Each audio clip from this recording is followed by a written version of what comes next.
Hey, it's Chad Tomaszewski with TSI Today. We headed north, up to Edmonton, to spend some time with Sports Central. Next up, Sunil Agnihotri, where we're going to dive into sports analytics.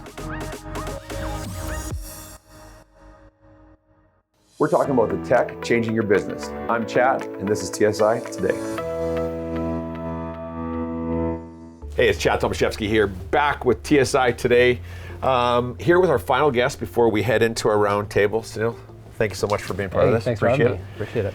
You know, this has been a bit of a stray from our normal. You know, normally we're diving into technology and how it affects your life. But you are involved in technology, just a little bit different. And I have to say that, you know, if you look at TSI Today's podcast from the beginning, it's always been about how technology has changed our lives.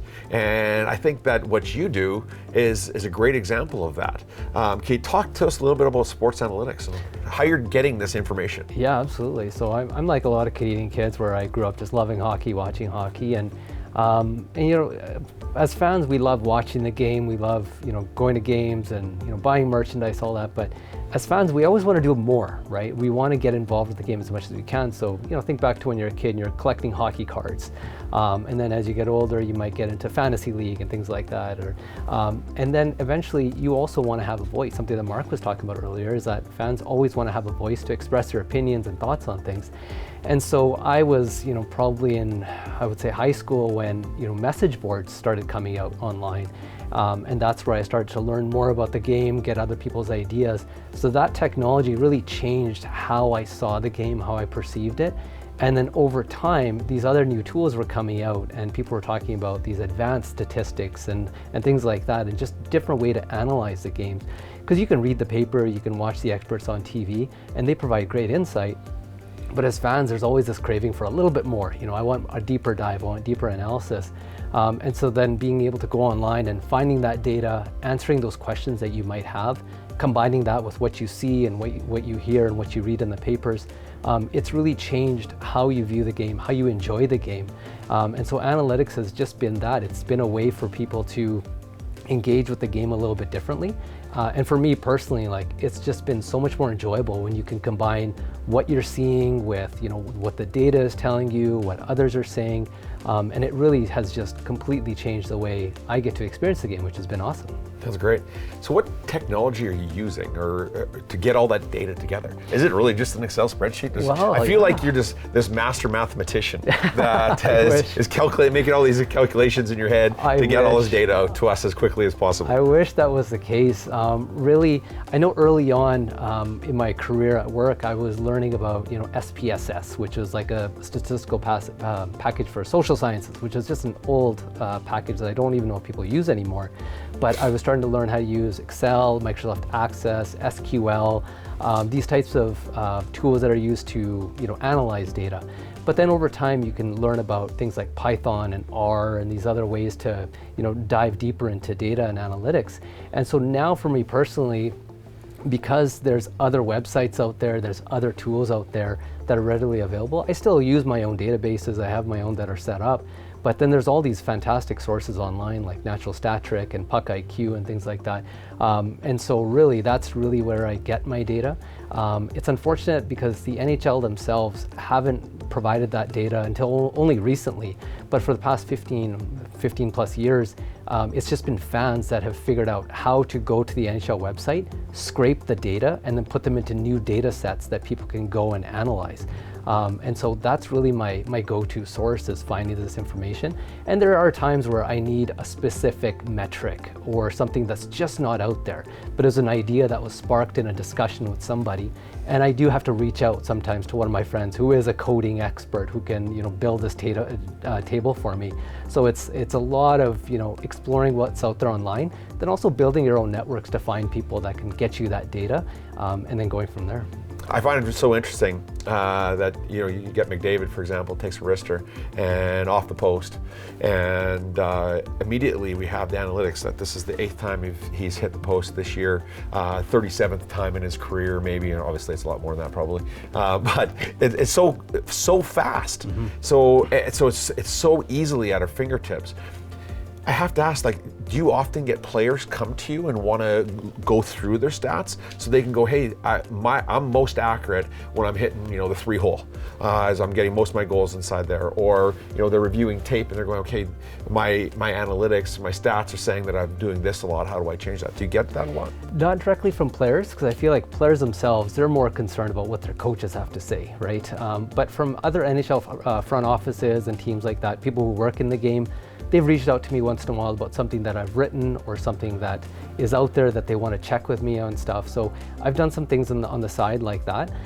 Really, the most important thing with any of those metrics is finding out what matters. And so I feel like that's the bigger challenge that teams are trying to figure out. And I'm with you. Like, I do find it neat to get those numbers on the screen about how fast a player is going, or the shot of their speed, the location. It just gives you good context. And so in your mind, you can try to look for that the next time, or maybe try to predict what's going to happen, especially if you're in fantasy league. You want to know that stuff. Yeah. But for me personally, I want to know like what correlates to winning games. And so that's the kind of stuff that front offices are looking for all the time. Like, is delivering the most hits going to help you win games? It helps, but it's not what's going to drive your results. It's things like creating chances and defending chances and protecting certain areas of the ice. So that type of data is what's really hard to get, and we're starting to get there. But that's, I think, the information that a lot of front offices are very interested in right now. So I have to ask, your education is in sociology. Yep. But you've somehow found yourself in the sports analytics role. How in the world did you fall into this? It's interesting because in sociology, we learned a lot about group dynamics, like how do groups get things done? And so that's what was really at the forefront of my research when I went on to do my master's was, how do fans, online hockey fans, how are they driving the new information that's out there? And so I got to spend time researching that. And the nice thing with sociology is it did introduce me to research methodology as well as the early ages of data analytics, where we looked at statistical packages and things like that. So really, it was my fandom that drove it, a little bit what I learned in university, but a lot of what I learned in high school. Things about just proper good communication, writing skills, things like that. And then just basic probability analysis, which I think is, when I was younger, it was I think grade 10 or grade 11 that we learned that stuff. Probably earlier now, but all of that combined, mixed with just genuine curiosity of how the game works. The cool thing is Edmonton too, we've got a ton of coverage that's out there. So you've got lots of content to read. Plus there's lots of fans out there that are, sharing their ideas and thoughts. And the neat thing about these fans is they also have, business backgrounds. They're sitting in C-suites out there too. It's not just, guys that are just going to the rink and just watching the game. They're applying some of their own personal experiences and things like that. So getting to learn from them and just seeing how they watch the game. And then also some of these fans they play, they coach, they referee, so they're providing their analysis online as well. So especially in the blogging world, it's not as much as it was maybe 10, 15 years ago, but there was a time where message boards were filled with people that were just all walks of life, and they would give their different ideas and thoughts. And so that really helped drive sort of my viewpoints of the game as well. So it's, in the back of my mind, I was thinking, okay, this has got to be somebody with a lot of mathematical background, or an IT base. Is there one that it's more centric around? Like, is it because of, the SQL and all the other different coding you were talking about earlier?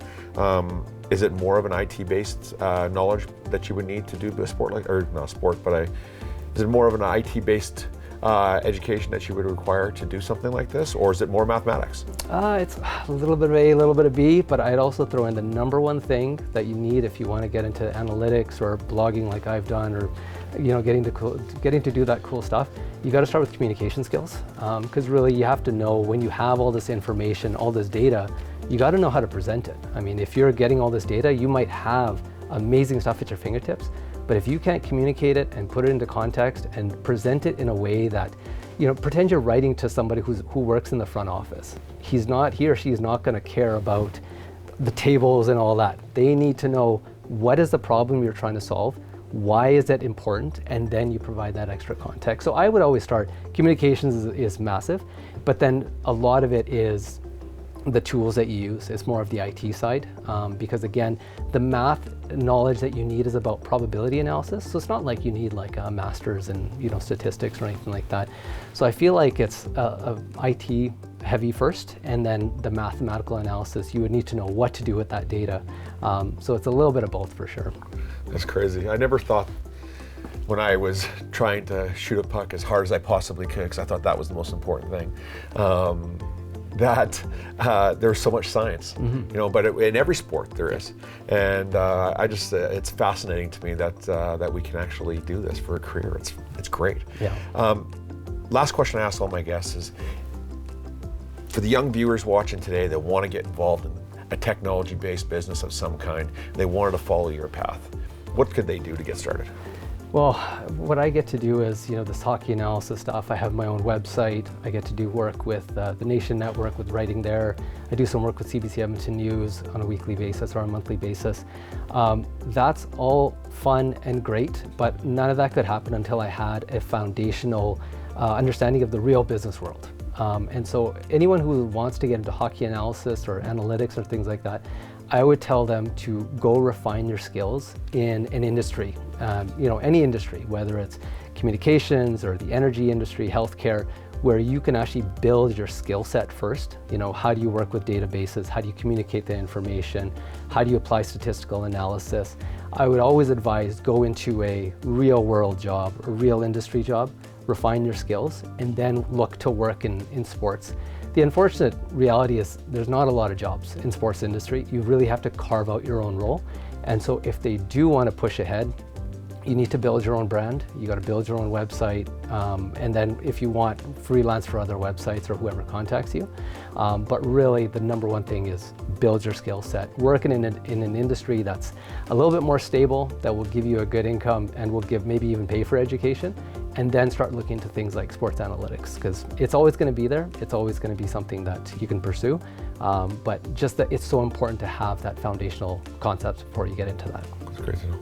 Before we head over to the round table, if people want to get a hold of you, what would they do?